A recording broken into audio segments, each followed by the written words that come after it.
Hey, Brian. Hey, How we doing? I'm great.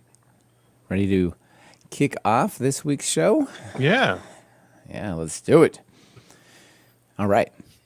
Hello and welcome to Python Bytes, where we deliver Python news and headlines directly to your earbuds. This is episode 408, recorded Monday, November 4th, 2024. I'm Michael Kennedy. And I'm Brian Hawken. And this episode is brought to you by Scout APM. You can get Python and Django application performance monitoring and Codium, a free AI code completion and chat tool. That's pretty awesome. So be sure to check them out. We'll tell you more about both of them later. Links are in the show notes. You can connect with us on the socials.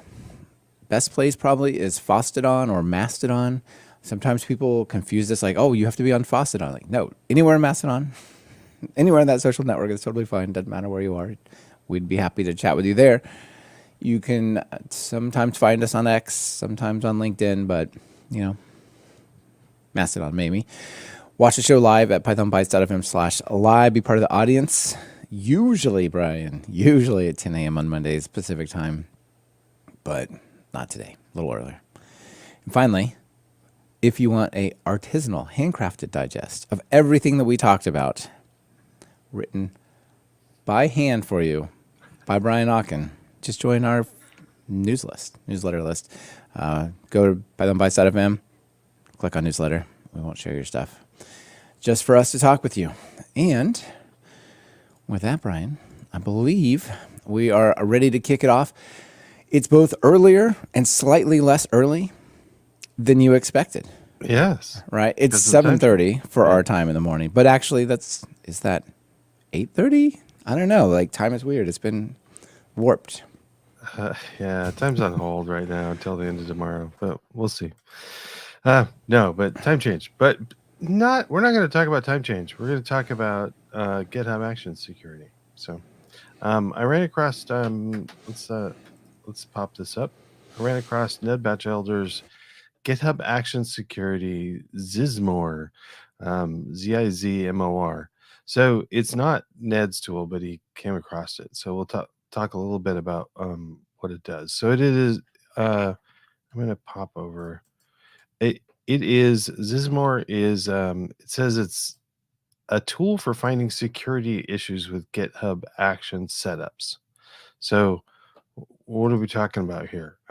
Really, there's Git action workflows are something that I don't actually look at very often. I update when I think I need to, but I haven't done a security audit of them. So I think it's a decent idea to think about that. And this article from Ned says he went through a lot of projects and did find some issues. So I think he said he found some issues, but Ned supports a lot of projects. So there was a bit of work. So in his article, he also includes a script that he wrote to go through all of his repositories and to audits on them for their GitHub workflows. So what do you do? So this Zizmor tool, it's not a pip install. It is something you can do cargo install or brew install, I think. Yeah, or you can get it from source, but hopefully one of those will work for you to install it. And then you just point it at your YAML, your workflow YAML files, and it does an evaluation. And then it does this is still sort of in I think they said that it was in alpha it says it's beta. So it's in beta. They're still working on it, but there's some things that they're looking for, like abandoned projects and things like that. So I think this is a kind of a cool thing. I don't really pay too much attention to. I have to admit, I find another project, a Python project that's doing something similar that I want to do, and I kind of copy what they're doing in their GitHub Action workflow. So like something like this is pretty good. There is an audit rules page, so you can see what kind of things it's looking for. And there's not much here yet, but I think they'll add more. So anyway, that's a new tool. Yeah, it looks great. Looks very good. I think we want to stick with GitHub here. So I want to tell you about some pretty exciting news but also not just exciting news, a pretty powerful look into the open source world. So the headline here, I ran across this and got a few +1s from listeners, including Pat Decker. So thank you, Pat, for sending this in. This is the Octoverse report, aka GitHub. AI leads Python to the top language as the number of global developers surge. So we previously said Python is the number one language, according to Stack Overflow questions, right? This is Python is the number one language as of usage on GitHub, which is, I'd say, more meaningful. Maybe, I don't know. What does it mean to be number one of a language? Is that lines of code? Is that numbers of repositories? Is that numbers of users? There's many metrics that could be used, right? Yeah, I don't know. I don't know. This article is, when I first saw it, I thought, oh, this just be like a little headline or something. This is a 25-minute read according to Pocket. So this is a serious beast. And so I want to jump over to Pocket. And why am I using Pocket in an Omnivore? Well, hang in for the extras at the end. So let's see a couple of things here. So first of all, this is for GitHub. We have 518 million total projects on GitHub. Wow. With 25% year-over-year growth. That's pretty crazy. Over 1 billion contributions to public and open source projects. That's not private ones. I think something like 75 or 80% of contributions are to private repos. But of the public and open source ones, that's a lot. That's a lot. And Python overtakes JavaScript as the number one language, which is pretty interesting. So I highlighted a couple things here because there's just too much here for me to keep in my head. A rapidly growing number of developers worldwide, especially in Africa, Latin America, and Asia. This suggests that AI isn't just helping more people learn to write code or build software faster. It's also attracting and helping more people become developers. First-time open source contributions continue to show wide-scale interest in AI projects. Importantly, we aren't seeing signs that AI has hurt open source with low-quality contributions. Again, what metric? But interesting, right? That is interesting. Yeah. And the headline, at least for us, is Python is now the most used language on GitHub as global open source activity continues to extend beyond traditional software development. I've long thought that that's the magic of Python, is it's not just, wow, this is a cool front-end framework, or wow, this is a cool server language, that many people coming from other areas that are not traditional developers really dive into it, right? Yeah. So we saw Python emerge for the first time as the most used language. The rise of Python usage correlates with large communities of people joining open source community from across the STEM world rather than traditional community of software developers, right? No big surprise there. They also talk about where people are, where their developers are in the world. There's 3 places that notably stand out. And again, what is the metric here? I wish they were a little more clear. But if you look at their, if you look at their heat map thing, then that would be the United States, by far. Closely behind would be India, and then China. And then after that, it tails off fast. But is that divided by, is that per capita, right? Like, just maybe there's more people in China than, or in India or America. But if you look at this, they've got some cool projections into, I think this is, they have over time, but they also have projections into the future, kind of like Stack Overflow Trends did when they came out with their big article. So that's pretty interesting. And you can sort of see where your place lands. I think there's a lot of interesting things here. Yeah, projecting into the future. They're projecting that India is going to take over the United States, and the U.S. is going to fall to number 2. But also, like, Indonesia jumps up 3 places. Right? A lot of interesting stuff there. Let's jump over and grab a few more of them. Oh, now go away thing.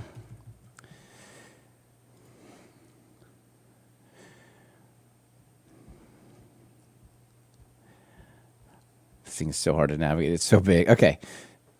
So there continues to be an increase in first-time contributors. We saw 1.4 million new developers globally join the open source community. And yeah, notably, we didn't see, again, this is one of their metrics that was actually they called out. Notably, we did not see a rise in rejected pull requests. So anyway, there's a bunch to see here. I think one more I'd like to hit on is the rise of Jupyter Notebooks. If you look at their graph of Jupyter Notebooks on GitHub, it is the most Silicon Valley hockey stick dream you've ever seen, right? There's a little glitch, something in 2020. I don't know what happened in 2020. Nobody remembers that anyway, but no, just kidding. Maybe a global pandemic. Other than the pandemic, like this thing is just blasting off. So this is really interesting to see. Yeah, and AI is maybe following a similar thing, just ever so slightly behind. Anyway, this is a deep article that has lots of insights across many, many aspects. So that's my big item of the week, and I think people should check it out. It's pretty interesting. Yeah, that's interesting. Comment from Liz from the audience. My brother's a front-end dev and started learning Python last week because he's feeling the need to become full stack. So okay. Job security stuff. Some of the JavaScript people are learning Python also, maybe. Yeah. Thanks for sharing, Liz. Awesome. Cool. Now, let's talk about one of our sponsors before we move on, huh? All right. Let me tell you real quick about Scout APM. They're big supporters of Python Bytes, so we appreciate that very much. So if you are tired of spending hours trying to find the root cause of issues impacting your performance, then you owe it to yourself to check out Scout APM. They're a leading Python application performance monitoring tool, APM, that helps you identify and solve performance abnormalities faster and easier. Scout APM ties bottlenecks such as memory leaks, slow database queries, background jobs, and the dreaded N+1 queries that you can end up if you do lazy loading in your ORM. Then you say, oh no, why is it so slow? Why are you doing 200 database queries for what should be one? So you can find out things like that. And it links it back directly to source code, so you can spend less time in the debugger and tailing logs and just finding the problems and moving on. And you'll love it because it's built for developers by developers. It makes it easy to get set up. Seriously, you can do it in less than 4 minutes. So that's awesome. And the best part is the pricing is straightforward. You only pay for the data that you use with no hidden overage fees or per seat pricing. And I just learned this, Brian. They provide the pro version for free to all open source projects. So if you're an open source maintainer and you want to have Scout APM for that project, just shoot them a message or something on their pricing page about that. So you can start your free trial and get instant insights today. Visit pythonbytes.fm/scout. The link is in your podcast player show notes as well. And please use that link. Don't just search for them, because otherwise they don't think you came from us, and then they'd stop supporting the show. So please use our link, pythonbytes.fm/scout. Check them out. It really supports the show. Sure does. Brian, over to you. Sorry. I want to talk about Python 3.13 again. We talked about Python 3.13 quite a bit on the show so far, and we even talked about 14 last week. But there's an article that I ran across from Bytecode saying Python 3.13, what didn't make the headlines. And there's a few things I want to call out that I actually missed also. So I'm glad that they wrote this up. We had a whole bunch of nice new additions to the REPL. So like multi-line code block or multi-line code editing and some colors and stuff. But a lot of those have trickled down to PDB now. So I didn't really, possibly I didn't notice this too much because I usually debug within VS Code or PyCharm. But sometimes I do use PDB. I'm glad it's around. It's a nice Python. PDB is the Python debugger if you're unfamiliar.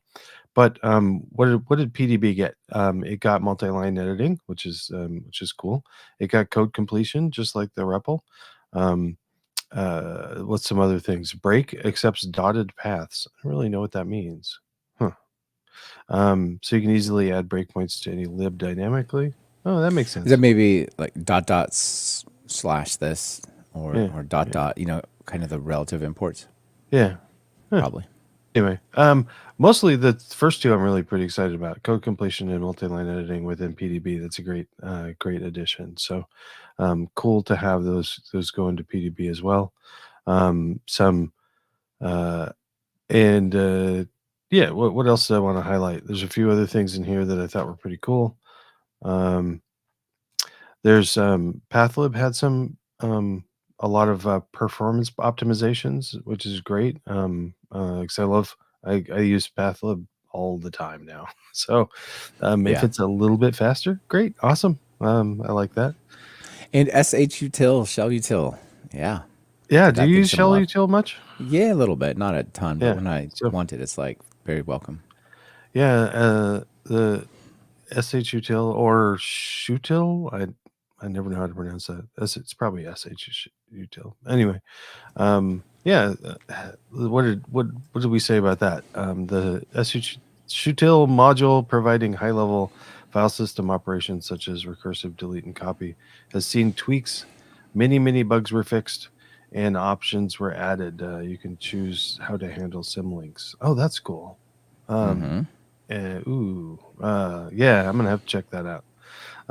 That's great. And then one of the things about virtual environments, which I did not know, scroll to the end. So I've been enjoying this with when creating virtual environments with UV venv, it creates a little get ignore so that the entire thing gets your virtual environment directory gets ignored. But Python-m venv does that now. The built-in virtual environment tool Nice. adds that as well. Speaking of that, though, this is kind of a tangent, but I just learned. I can't remember where I learned it from. Somebody on Mastodon. I think it may have been Jeff Triplett, but I'm not sure. Said that one of the things I've noticed when I use a virtual environment created by UV is that it doesn't install pip. So pip's not there, so you use UV pip instead. But you can have it install pip. There, you could just what is it? You add a flag. Dash seed, I believe it is. Dash seed. That's it. I'm glad I didn't write it down. So if you miss pip from a UV virtual environment, add it with dash seed. So anyway, cool. I'm glad that glad this article. RE functions such as find all, split, search, and sub can now be which performs short repeated matches can now be interpreted by the user. Interrupted by user. I read that wrong. So some of these could go off and do things that are evil and stop your code, and now you can control C it. That's good. So these are there's lots of great new things in Python 3.13. I've just jumped in and started using it, and I think it just works great. So that's very cool. Yeah, I switched to using it as well. Anyway, all right. And Python Bytes, the website's running on it too, by the way. So nice. Why wouldn't it? Yeah. All right. Shall we talk conferences, Brian? Sure. Let's talk conferences. So I saw you had an extra on this, but I had already pipped it for the main one. See that for double meaning there? Oh, so PyCon US 2025 is now officially announced in terms of specific details. It's pretty cool. I'm pretty excited. It's back in Pittsburgh because it's year 2 of the 2-year deal. So if you went last year, same deal. If you didn't, well, we had a lot of fun there. So you can check it out. There's many interesting things. The website doesn't make it incredibly clear. Oh yeah, here, if you just scroll down far enough, perfect. The breakdown. So if you go down here to the breakdown, I think this is probably the first question people have. There's 2 questions I imagine many people would have straight up here. The first one is, when is it? Because it has a huge span of 8 days that the conference is, but it's not really those dates depending on what you want to do. For example, tutorials are May 14 and 15, 2025, but the main conference is 16 to 18. There's a good chance that you will find me at the main conference. I plan on going unless something comes up like with family commitments or something I can't make, But the plan right now for me is to go to the main conference, and that's pretty much it. But how about you? Do you think you might go this year? I have a hair appointment on that day. No. Well, I understand. Your hair is pretty amazing these days, so it does need a lot of attention. It's pretty far out. I'm not sure. I'm still on the fence with it, with this one. So Yep. Okay. So that's question number 1. When is it? Question number 2. Call for proposals. No, that's number 3. Oh, okay. Number 2 is, do I have to wear a mask all day? Are we going into like a different time? Are we going to like, hey, let's pretend the world isn't the way it is, but it is a different way? No. In fact, that's exactly the policy that I hoped it would be, and I strongly encourage it, just like the policy is masks are strongly encouraged, but not required. Please respect people who choose to wear a mask. Great. If you don't want to, you don't have to. Yeah, that's great. That seems reasonable. That seems congruent with the world right now. I might go extreme and wear like a mask and flight goggles and a hat. I say, put on like some ski gear, put on some goggles and a helmet and snorkel. Yeah, no, this is yeah, snorkel. Well, just bring your Apple Vision Pro, put on your snorkel. Yeah, that'd be funny to put like a COVID mask on the top of the snorkel at the end. Yeah, a little. No, this is really good. So they're taking lots of precautions, as usual. Hand sanitizing stations. Like, conferences are full of germs regardless of COVID. Please have these kinds of things, right? And things like, hey, we have outdoor areas where eating will be available. If anyone's listening and they're in charge of this, I just want to encourage you. Yes, chairs, please. Last time there was a roof area with a cover, and it was beautiful. You could see over the river, and there were these tall tables, no chairs, and my back just hurt so much after carrying all the recording equipment on my back for half a day. I'm like, I just got to sit down somewhere. There was literally not a single chair. I'm like, could there just be a chair? So chairs, please, some chairs. But other than that, I think this is great. So or at least one chair with a tag on it that says for Michael. Yeah, exactly. Please, reserved. The dude's back hurts a lot. Just look at him. He's whinging over there. All right, and then somewhere in here, there's call for proposals. Under speaking. Yes. Proposing a talk. Important deadline. We have just over a month. But it's open now. You can start. Yeah. So there it is. Yeah. There it is. So awesome. Yeah, I'm excited. I'm excited. Oh, hopefully. Okay. Now I'll be there. Super excited. I think I'll submit a couple docs. Yeah. See, look at that. Yeah. Very good. Plus, the website is beautiful. I like that. It is. I like the It's got a good fun vibe. And I know you have previously maybe still do skateboarding. Look at that guy just riding that rail there. I mean, already you want to go, right? Is it? They're probably gonna have skate parks at the conference, I guess. Yeah. I wouldn't see why not. I imagine why not. Oh, the snakes. A sweet half pipe. Yeah, what is the snake riding? Anyway. It's sort of a skate. I think it's a skateboard with beans on the bottom. Mm-hmm. Oh no, those are just I don't know. Those are just good wheels. Oh, yeah, anyway. Well, we're trying to put a lot of meaning into this. No. Anyway, okay. All right. Well, before we get to our extras, let's quickly talk about Codium. This portion of Python Bytes is brought to you by Codium, the AI tool of choice for professional software developers. That's CODEIUM. Codium removes tedium from your development through a suite of state-of-the-art AI capabilities available with extensions in all of your favorite IDEs. Use Codium in VS Code, the JetBrains IDEs, including PyCharm, Visual Studio Proper, Eclipse, Xcode, NeoVim, Jupyter Notebooks, and more. Uniquely, Codium is fully enterprise ready with over 1,000 paying enterprise customers, including multiple regulated Fortune 500 companies in completely self-hosted air-gapped deployments. Join over 1 million developers and use Codium for free forever. Once you see the value, then it's time to ask your company to consider a free trial of the enterprise plan. To learn more about Codium and get started today for free, visit pythonbytes.fm/Codium. That is pythonbytes.fm/CODEIUM. Don't forget the E. Or just click the link in your podcast player's show notes. Thank you to Codium for supporting Python Bytes. Awesome. How about extras? How extra are you feeling? I only got one extra. So, and that is to say, this is from Jeff Triplett saying, please publish and share more. And he did talk about this on Mastodon a little bit. The thought is that he sees a lot of great ideas on Mastodon and people posting, and the thought process and research and stuff that goes into publishing a couple of those ideas and maybe their threads.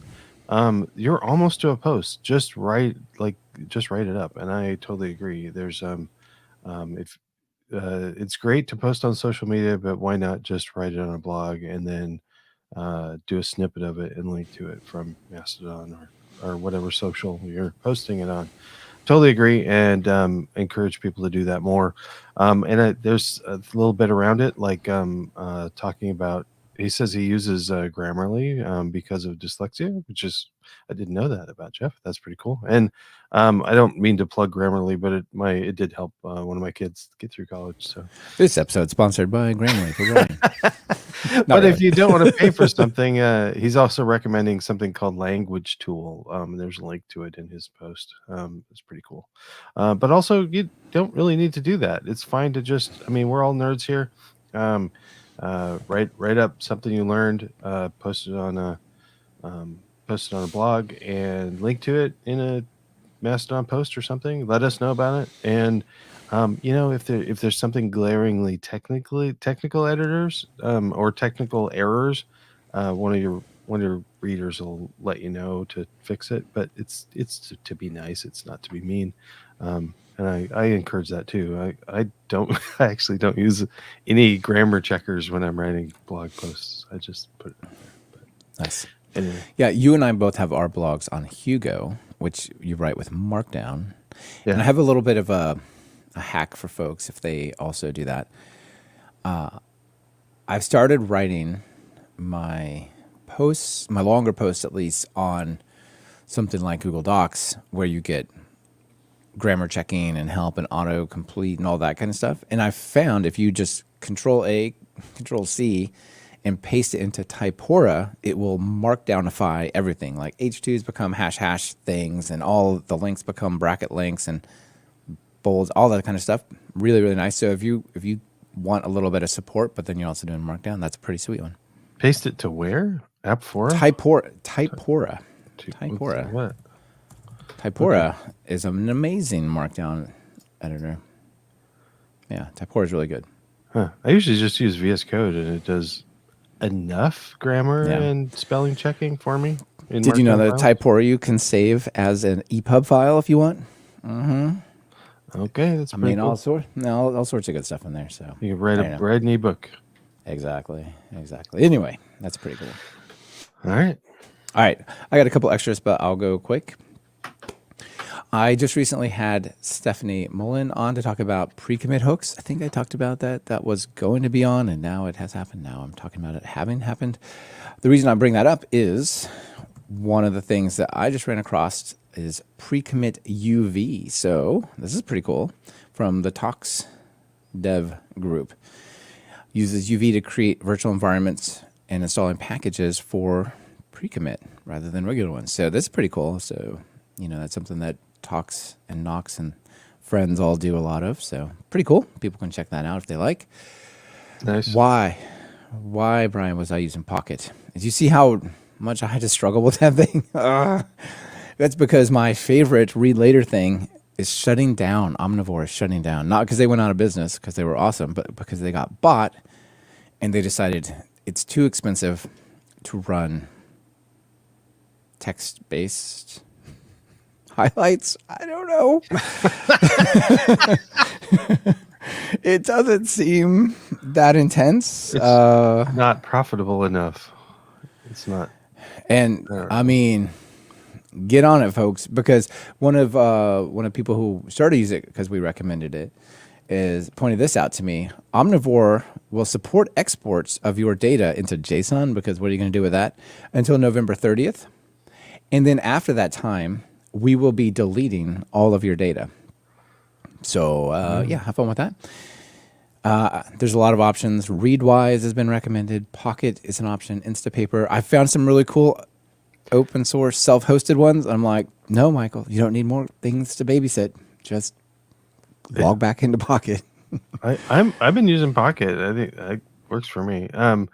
It's not great, but works. It's pretty good. Yeah. I didn't realize Instapaper was still around. I was using that back in the day, but yeah, I know, me too. Back in the day, it was a good one. All right.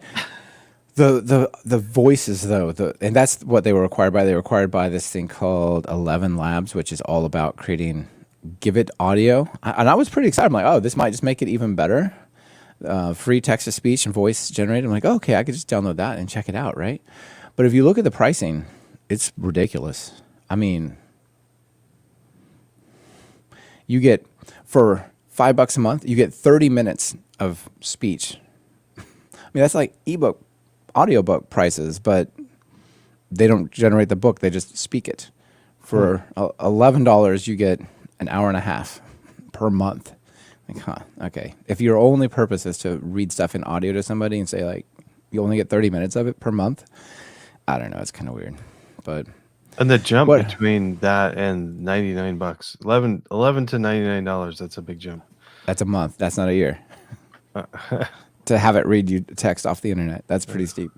So I was kind of excited, but I'm like not excited. So the text in the show notes is curse you, Omnivore, curse you. Hey, I talked about moving to Hetzner and some of the US data centers, and I played around with that. And you know what? Python Bytes are running on Hetzner right now. Oh, nice. And talk Python and all the things, because of the whole new Docker cluster sort of portable across cloud thing that I did before. It was pretty easy to just try it out, and I'm like, hey, this works really well. I'm going to try it because you get really nice new CPUs, like AMD EPYC CPUs and stuff along those lines, which is great. And this is not a massive concern, but wow, are the prices good for this thing. So for example, check this out. We could go to the US and you could get it in Hillsboro or Ashland. Ashland, unfortunately, makes more sense for the consumers, but I wanted to run it locally here because Hillsboro is just outside of Portland. Anyway, Ashland, but totally reasonable to run it for $13 a month or something, or $20 a month. Like for example, they have a $25 a month 8 CPU 16 gig server with 20 terabytes of RAM of bandwidth. That is a $250 AWS server and a $300 Azure server for $25. So anyway, pretty interesting stuff. €25, but that's yeah, it's true. Euro, sorry, they're pretty close. Yeah. E-bucks, Eurobucks. Okay. Also, we've talked previously about free-threaded Python over and over, but there is now a pretty awesome new thing that you can do with UV. I know we're talking a lot about UV these days, but that's because it's making a big splash and it's really cool. UV, Python install, -- preference, only managed, and if 3.13t will create you either install or create you a virtual environment on free-threaded Python. How cool is that? Okay, we've been waiting for that, so that's cool. Yeah, that's really neat. So probably the quickest, you can see I ran an example. I'm linking to a Mastodon post, a screenshot I posted in 2.53 seconds to install free-threaded Python. It's that close to. And that's, of course, why the pre-commit hooks want to use this to install their things and so on. Yeah, that's pretty neat. Also, remember, if you're going to try something like that, you probably need to do a UV self-update first. Yes, that's a very good point, Brian, because it doesn't check remotely. It just knows what's burnt into the binary of UV. And if you don't UV self-update, it will only possibly know the old one. So yeah, that's always the place to start with UV, it seems. Yeah, I just updated just the normal 3.13 the other day, and it wouldn't work. Like, why not? And it was because I needed to self-update. Yeah, good deal. All right, that wasn't very funny, but I have something. I don't know, we'll see if it's funny or not. But I have something for you. You ready? Ready to close out with a joke? Yes. All right. So we have different kinds of chairs in life. Did you know that, Brian? Like you can have one of the gaming chairs. You can have I have a slightly uncomfortable chair, so I don't move around away from my mic and go like this and then like this, and like sort of keeps me fixed, but it's not that comfy. But I would like to present to you two types of chairs that are in opposition to each other, or no, this is a synergy. Let's call this a synergy. You have a coding chair, which looks like an office chair, and you have the debugging chair, which looks like a toilet. What just two of the different types of chairs you may try to sit in. Yeah. Actually, if it's just the thought process is take your laptop to the bathroom, I don't recommend it. but But if I it's, can't leave the bathroom. The bug is still out there. No, but I if don't. it's No. just get away from the keyboard for a while, I agree. But Yeah, it's yeah. yeah. I think the message here, the underlying reality of the joke is that sometimes if you just step away, it unlocks Yeah. problems. I know when I was doing this migration of all my setup, I couldn't get Let's Encrypt to work, and that was like midnight or something. I'm like, stupid Let's Encrypt. I went to sleep. I was like, Docker Let's Encrypt combo of not working. Just woke up the next day. I'm like, oh yeah, that'll do. And I just typed in something different, and boom, off it went. You know what I mean? But I spent half an hour banging my head against it. This hasn't happened to me for very long, but it's been happening to me lately. Is I'll be stuck on an issue, and then I wake up early, and I think about the one of the possible solution, something I want to try in the code, and I'm like, oh, what time is it? I mean, if it's like just only like an hour before normal, it's fine. But often it's like 1 a.m. I'm Oh like, no! I cannot get up right now. I will be exhausted in the morning. So Yes. just have to jot it down and go back to sleep. Yeah. Anyway, cool. Well, great Here. show as usual. Thanks again, Michael. Yeah, you bet. Thank you for being here, and thanks everyone for listening. See y'all later. Bye.